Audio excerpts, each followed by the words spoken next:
Je vous présente Danny, qui m'indique comment faire un demi-tour à moto dans un chemin étroit de forêt.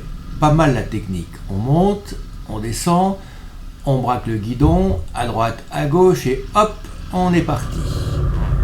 Et nous voilà en route dans la Pampa.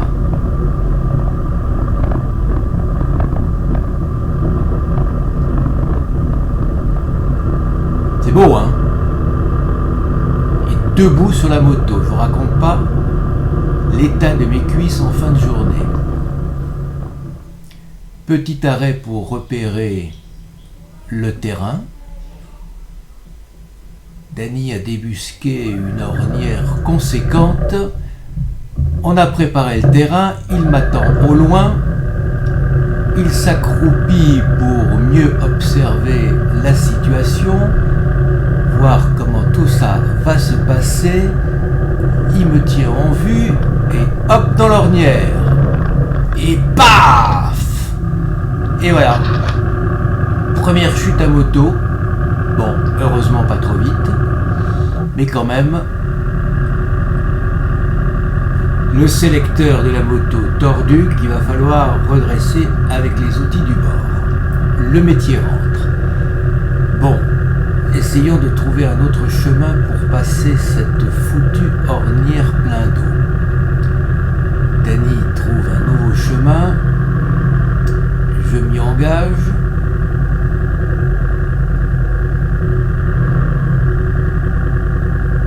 Comme vous pouvez le constater, quelque peu échaudé.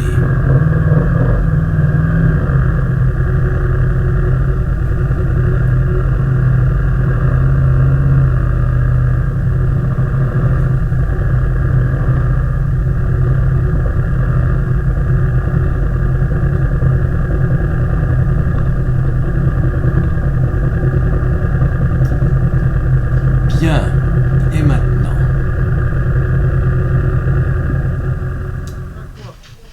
On a ce qu'on a parlé tout à l'heure, une branche en plein milieu. Donc la branche en plein milieu, il va falloir devenir perpendiculaire par Ouais, Danny est plutôt dubitatif. Que faire?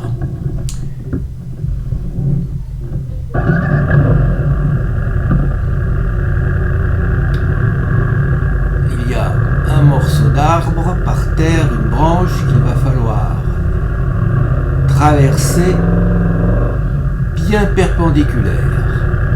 J'ajuste ma moto, Danny veille au grain. Je ne suis pas très fier, je vous l'avoue, après cette chute. Allez. Vas-y. Hop. La branche, ça passe. Les jambes sont flageolantes, un peu douloureuses. Et voilà. Arrivé à bon port. Bien.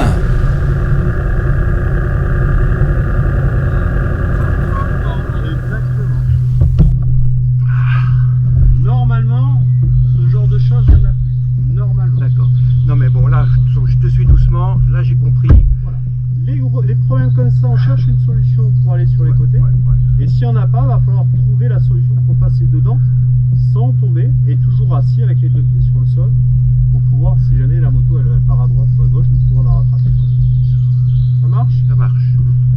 Je vais remettre mon GPS sur ma moto. Ok. Après les quelques conseils de Danny, nous revoilà repartis debout sur notre moto.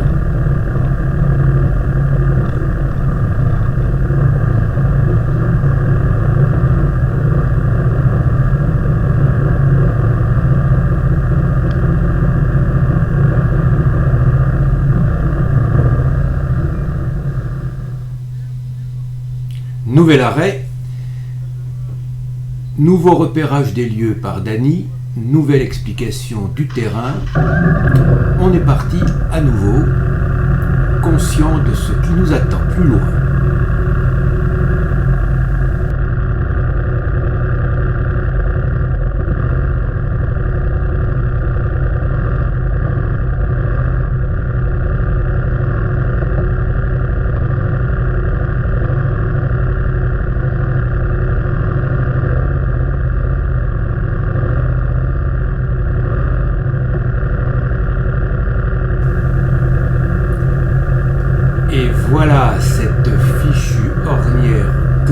d'eau dans laquelle il faut éviter de tomber.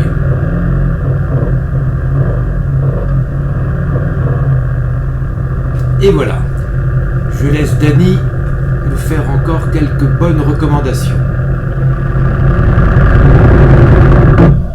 Ce qu'on constate, c'est que dans une forêt, quand c'est utilisé par des véhicules, ça donne des ornières comme ça. Ouais. Voilà. Ça veut dire qu'en plein hiver, si tu veux faire une sortie trail, jamais dans les forêts. Jamais. Parce que ça, c'est gorgé de feu. Ouais, c'est ça. Gorgé. Donc c'est vraiment quand c'est sec, et tu vois, quand c'est sec, malgré tout, il reste encore Ouais. des parties ombragées où c'est toujours un petit peu. On fait ça, ce tour-là, et après on re-rentre dans cette forêt-là. Et on atterrit sur la route. Parfait. On fera une pause arrosoir quand on va arriver. Là, on fait attention sur ce chemin. Il y a peut-être des ornières comme là, mais beaucoup moins profondes. Ok. Mais il faut faire attention.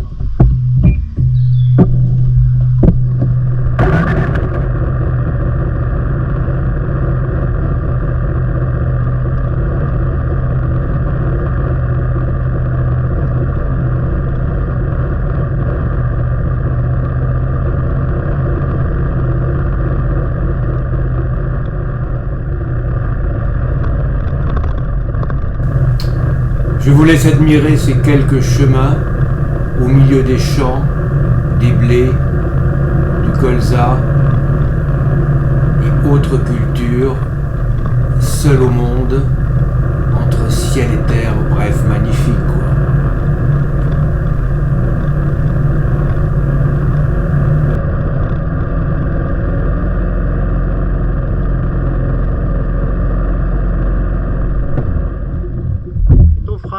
Comme tu as les deux pieds au sol, tu mets une vitesse et tu joues avec ton embrayage.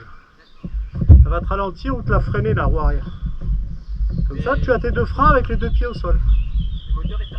Moteur éteint ou moteur allumé même, si tu veux, pas le problème. Mais en première, tu débrayes, je veux dire, tu utilises ton frein avant. Quand tu as besoin de frein arrière, hop, tu lâches ton embrayage. Et ta roue arrière, au fur et à mesure, elle ralentit, elle se bloque. Et les deux en même temps, pouf, t'as l'arrêt. T'en prends un des deux et hop, tu redescends. Tout simplement.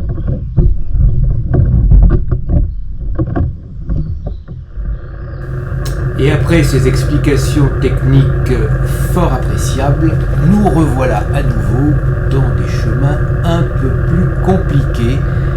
Et comme vous pouvez le constater, j'y vais mollo.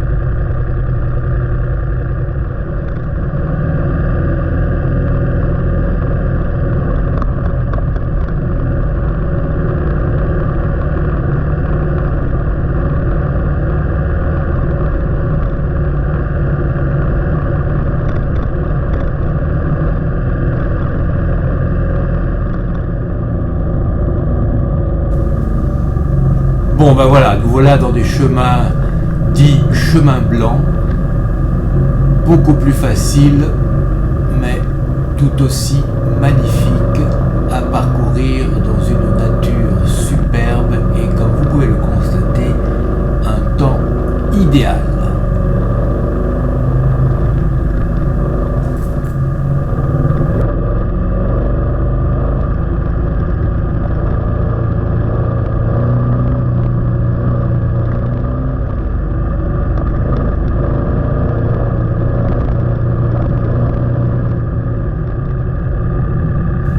Et nous voilà arrivés sur le terrain de jeu quotidien de Dany, qui est surtout formateur de tous les motards de la police de France et de Navarre. En effet, c'est sur ce site que sont formés les motards de la police.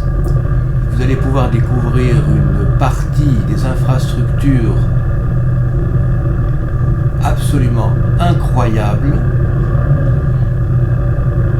où pendant 14 semaines, les motards de la police nationale viennent s'entraîner et passer leur diplôme.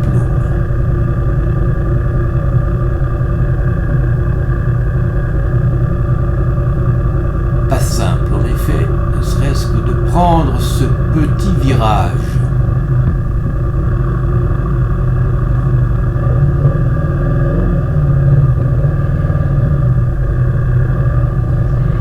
Et c'est en sortant de cette formation que nous retrouvons les motards de la police, pas de la gendarmerie, de la police, ce qui leur permet de nous verbaliser au quotidien grâce à Dany.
Regardez, c'est incroyable cette rail.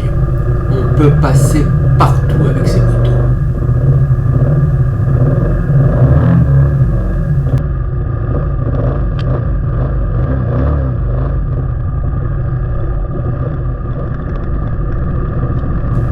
Et voilà résumé en quelques minutes une journée extraordinaire de formation au tout-terrain en trail. Franchement, je recommande.